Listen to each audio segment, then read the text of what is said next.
이남 사녀의 막내고 호적상으로 보면 이남 6녀의 막내입니다. 이남 5녀의 막내입니다. 아버님이 젊었을 때 잠깐 나가서 그래서 호적상에는 이남 5녀고 실제로는 저희 이제 어머니 쪽으로는 제가 이남 4녀. 형님과 누님들이 시집을 다 가서 각자 따라 나가서 하시고 제 차례가 왔습니다. 아버님은 조금 일찍 돌아가셨어요.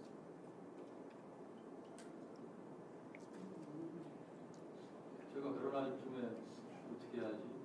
어머니를 놔두고 나 혼자 나가서 살아야 되나? 이런 고민을 좀 하다가 그러면 안 되겠다는 생각이 들어서 이제 집사람하고 결혼하기 직전에 나는 어머니를 모실 거다. 이제 그렇게 얘기를 해서 오케이를 해서 이제 결혼을 했고 그렇게 그냥 꾸준히 살아왔습니다.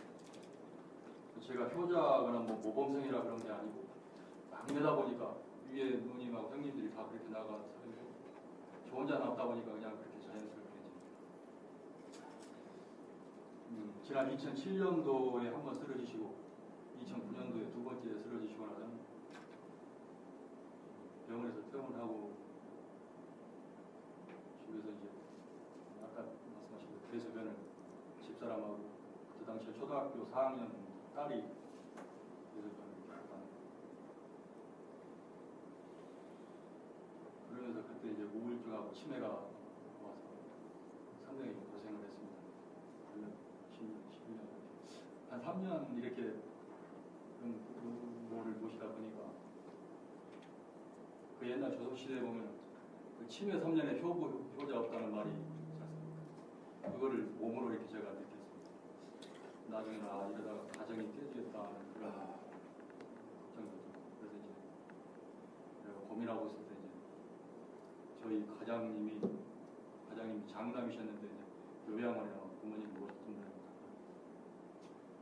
저랑 얘기를 하면서 이제 그런 방법을 알려주시고 어떻게 해야 하는지 알려주시고 처음에는 형제들도 반대하고 또 저도 또 썩 내키지도 않고 그래서 처음에는 이제 주간 보호 오전에 모시고 왔다가 오후에 모시고 오는 주간 보호부터 이제 시작을 했습니다. 제가 한 2012년 말 정도 그때 한 3년 정도는 계속 집에서 이렇게 모시고 지금은 이제 요양원에 아예 이제 모시는데 물론 마음은 좀 한편으로는 좀 그렇지만 어머니도 그렇고 또 저희 가정도 그렇고 내가 결정을 잘했다. 힘든 결정했지만 힘든 결정 잘했다는 그런 생각이 듭니다.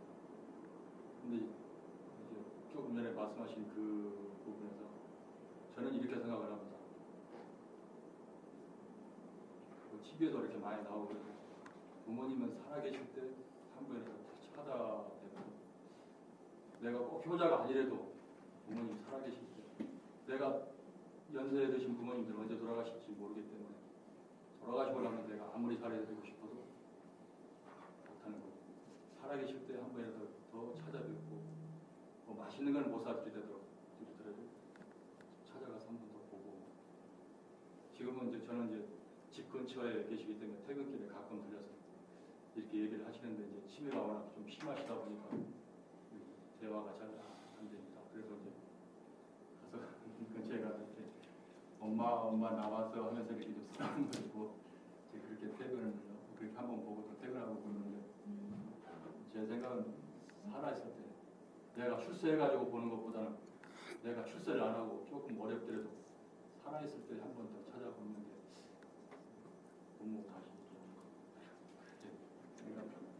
그 질문은 뭐가 질문? 아까 찾아보는 게 효가 아니냐? 응?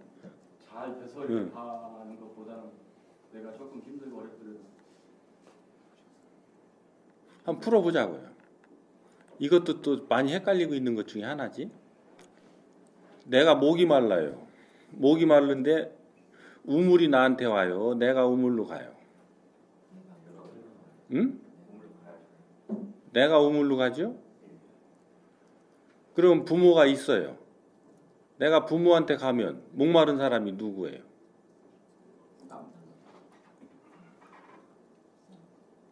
목마른 사람이 누구요? 나잖아. 내가 목말라서 갔으면 물을 먹고 와야지. 왜 네가 뭔 물을 주고 왔다고 그러냐?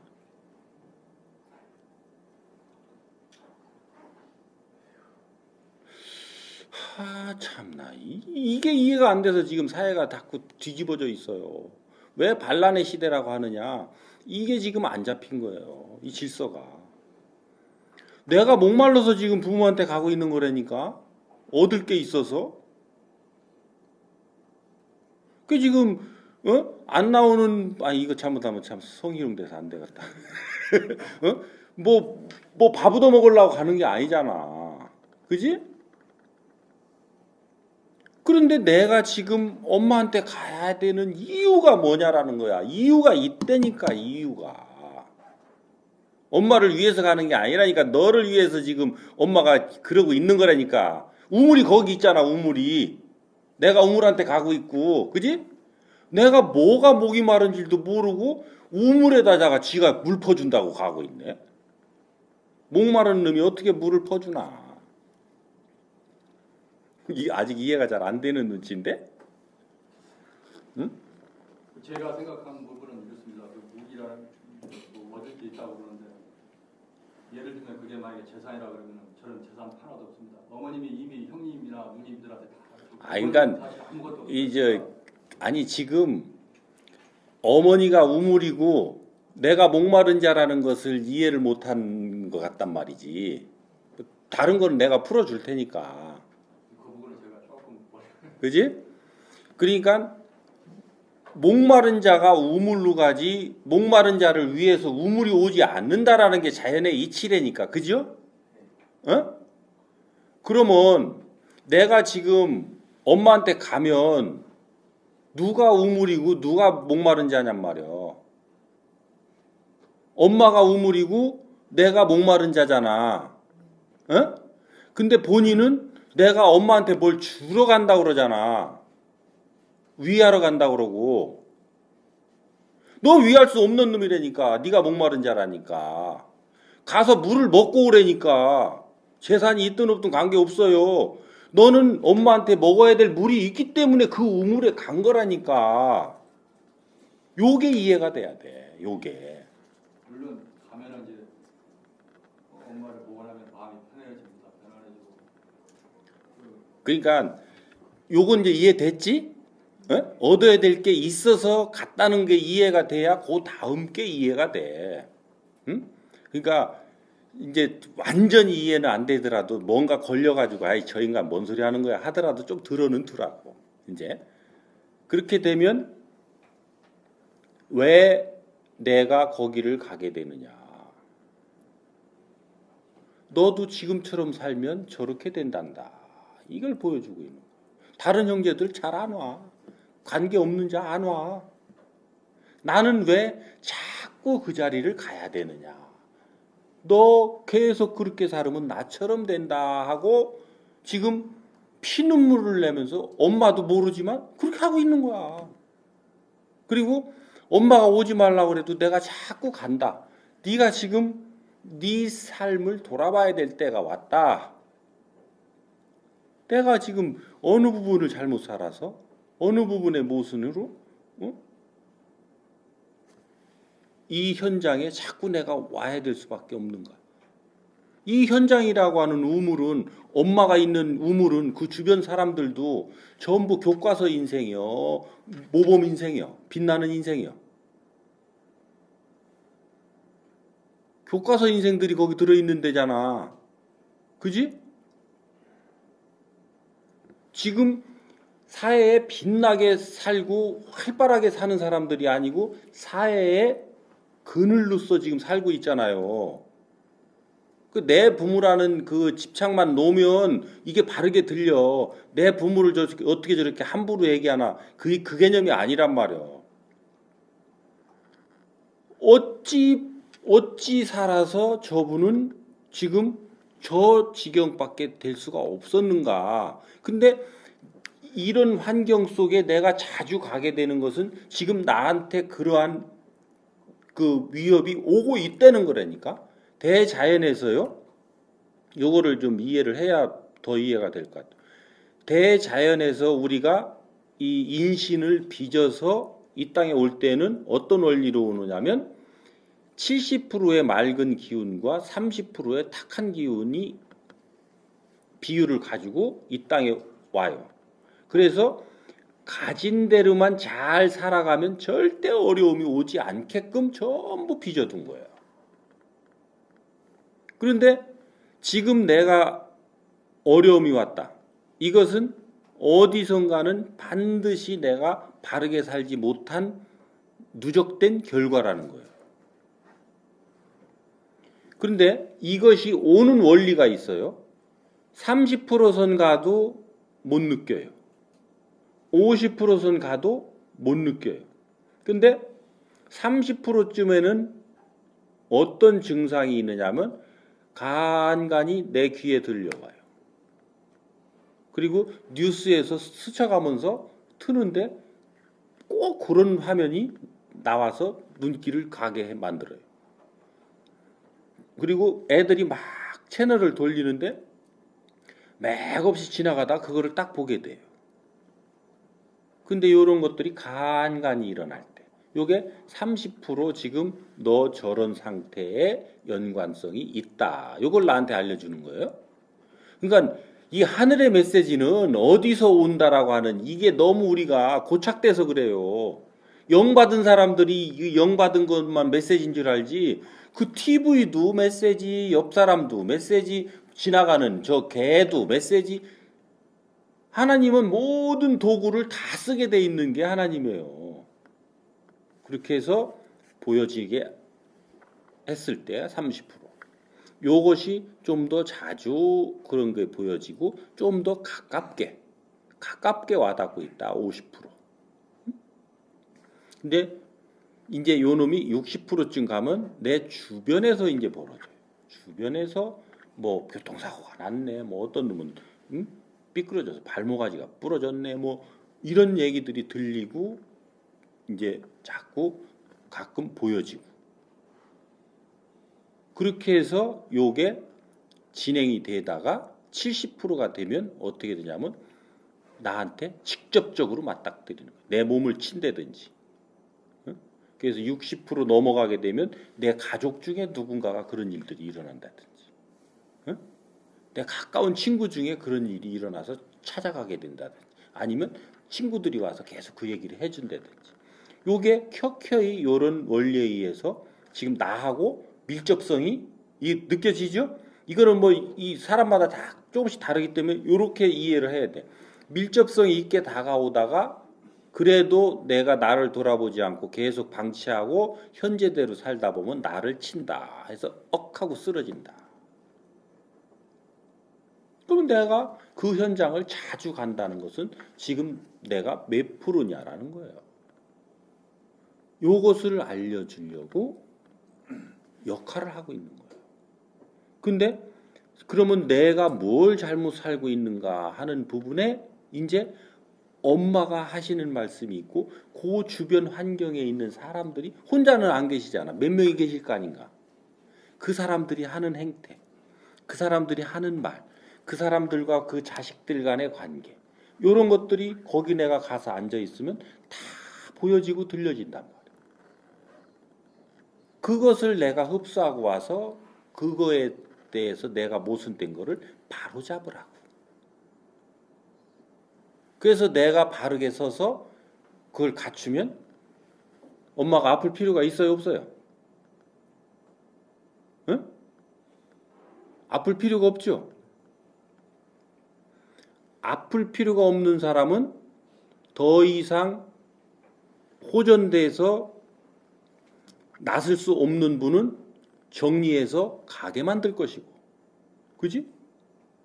호전돼서 나아질 수 있는 사람은 호전돼서 낫게 해주겠지. 왜? 이 사람이 지금 교과서 역할을 할 이유가 없는데 뭐. 그러니까 부모를 힘들게 하고 고통스럽게 하고 있는 게 누구냐라는데 이게 적반하장으로 부모를 위해서 간다고 라고 앉았네. 아이고 나 참나 이게 참. 그래서 이 원리는 알아야 되는 거예요. 원리를 알아야 내가 피눈물이 나더라도 피눈물이 나더라도 행하지 않으면 안 되는 것을 행하지 않지. 부모를 찾아보는 게 쉬울까? 그 찾아봐야 된다는 그 내 생각을 억누르고 내 지금 내 자리에서 내 갖춤을 갖추는 노력을 하는 게 어려울까? 후자가 어렵지. 그러니까 우리는 어려운 길로 안 가고 쉬운 길로 간다니까. 네 지금 이 가슴이 시원할지는 모르지만 너 같이 굴러가고 있다. 같이. 근데 이 원리를 모르니까 당연히 그게 상대를 위하는 건 줄 알고 우리가 그렇게 했을 수밖에 없다는 거예요. 근데 여러분들이 지금 질문을 이제 했기 때문에 이제 들었잖아. 들어서 이제 알았잖아. 알으면 다시 한번 되돌아 생각을 해봐라. 그렇게 해서 진정으로 내가 행해야 될 바른 행을 행했을 때만이 그 사람이 숙제를 덜어주는 것이지, 내가 행을 바르게 하지 않고 엉터리로 해놓고 그 사람을 계속 어려움을 가중할 수밖에 없는 환경을 내가 계속 만들고 있으면서 그 사람을 위한다라고 하는 것은 적반하장이다. 그리고 우리가 그러잖아요. 어떤 자존심 센 사람한테 뭘 하면 야, 너 나한테 값싼 동정 하지 마 이러잖아요. 그 말이 그때 쓰여지는 거예요. 근데 해결책을 모르지만 너 그게 나한테는 답이 아니야 이런 얘기거든. 나한테 답을 줘 이놈아. 답 아닌 거 하지 말고 이런 얘기거든. 요때는 뭐를 해야 되냐면 내가 그 답을 찾기 위한 노력을 해야 돼요. 그래서 내가 서자님들한테 그거를 그 파일을 줬던 거예요. 그죠? 왜냐하면 누구나 이런 법과 원리를 찾아서 그것이 내 법이고 나한테 맞는 원리라고 한다면 그 법과 원리에 의지해서 내 인생을 살아가면 훨씬 더 수월하겠죠. 그 지지대, 기준대가 있는 사람과 없는 사람이 차이가 나겠지. 응?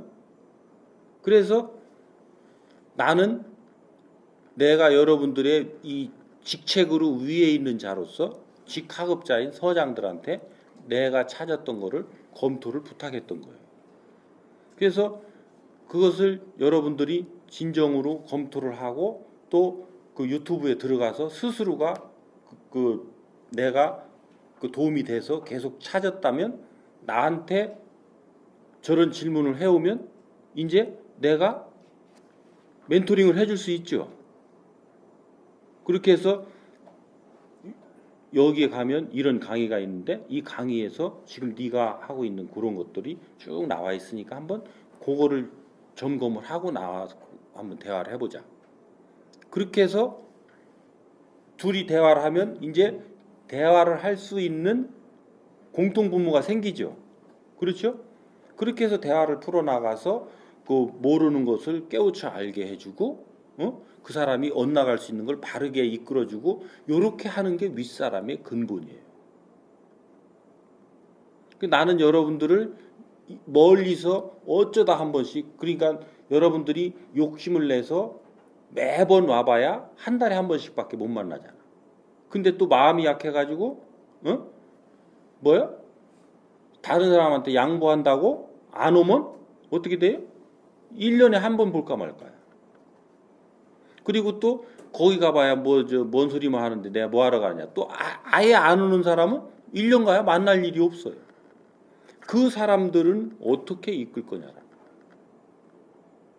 그리고 서장에 의해서 여러분들이 이끌어지지 않으면 여러분들 밑에 있는 사람들은 여러분들이 어떻게 이끌 거냔 말이에요. 기존의 상식과 기존의 지식 가지고 풀리면 이 문제가 왜 문제로 발생하느냐고. 그냥 풀려서 잘 살고 말지. 기존의 상식으로 안 풀린다는 얘기예요. 이 문제가. 모순이 극대화된다는 얘기예요. 그래 어찌 우리가 5형제, 6형제, 5남매, 6남매가 되는데 어찌 어떤 자들은 부모가 누워있는 동안 한 번도 안 와도 되고 어찌 어떤 자는 계속 가야 되나. 어찌 어떤 며느리는 계속 그거를 가서 그 모습을 보고 뒷바라지를 해야 되고 어떤 며느리는 왜 거기 한 번도 안 와도 되나? 이것이 불만할 문제가 아니라는 거죠. 어떤 자는 그러해야 될 이유가 있으니까 그러하고 나는 또 이러할 이유가 있으니까 이러하다라는 것을 알아도 불만할 거냔 말이지. 불만할 양이면 안 하는 게 나은데 그래도 누군가가 자식이 6명이나 7명 되는데 어찌 부모를 거두지 않고 방치하느냐라고 하는 이 사회적 관념, 그지? 사회 상규, 여기에 누군가가 집착된 자가 이 문제를 끌어안게 돼 있는 거예요. 집착이 약한 자는 이 문제에 내가 안 휩쓸려 들어가지. 그게 설사 부모 자식 간이라도. 그런 원리들이 있단 말이에요. 그래서 요거는 지금 요렇게 해서는 다 이해가 안 갈 수 있어요. 그러니까 보은 서장님께서 그 보은인가 거기? 응? 그 서장님께서 한번 이렇게 그 상담을 해가지고 그 자료도 좀 이렇게 해서 같이 들어보고 같이 또 대화를 나눠서 그 어려움이 풀어져 나갈 수 있도록 그렇게 같이 좀 협력을 좀 하세요. 오케이? 이건 숙제요.